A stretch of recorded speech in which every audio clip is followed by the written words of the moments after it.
Next 9 news में आपका स्वागत है। मैं हूं आपके साथ अबरारुल हक रहमानी। दर्शकों, चिराग पासवान ने बिहार की राजनीति में जिस ढंग से इस बार लोकसभा चुनाव में उन्होंने अपना प्रदर्शन दिखाया है और 100% स्ट्राइक उनका रहा है, चूँकि एनडीए ने उन्हें 5 सीटें दी थी और उन 5 सीटों में वो 5 सीटें जीतते हुए भी दिखाई दिए हैं। अब ऐसे में जिस ढंग से जो है तेजस्वी यादव और चिराग पासवान के बीच तीखी नोकझोंक अब चुनाव के दरमियान देख रहे थे, चुनाव के बाद भी स्थिति जो है वो बिल्कुल उस तरीके की ही है।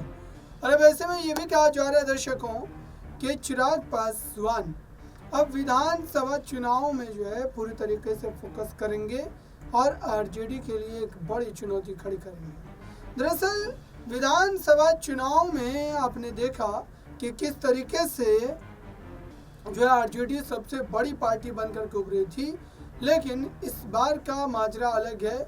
चूँकि चिराग पासवान ने लोकसभा चुनाव में जब 5 सीटें जीती है तो जाहिर सी बात है कि विधानसभा चुनाव में कम से कम इन जीते हुए लोकसभा सीटों में जितनी भी विधानसभा की सीटें आती है उस पर कहीं ना कहीं असर जो देखने को मिल सकता है, और यही बात आरजेडी को जो अंदर ही खाने खाई जा रही है।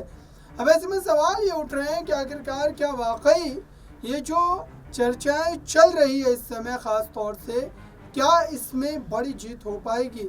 फिलहाल अगर देखा जाए तो इसको लेकर के चिराग पासवान दावे बड़े बड़े कर रहे हैं, तेजस्वी यादव को चुनौती पेश कर रहे हैं, लेकिन आरजेडी भी इस लड़ाई को जो है इतनी आसानी से जो है छोड़ने वाली नहीं है।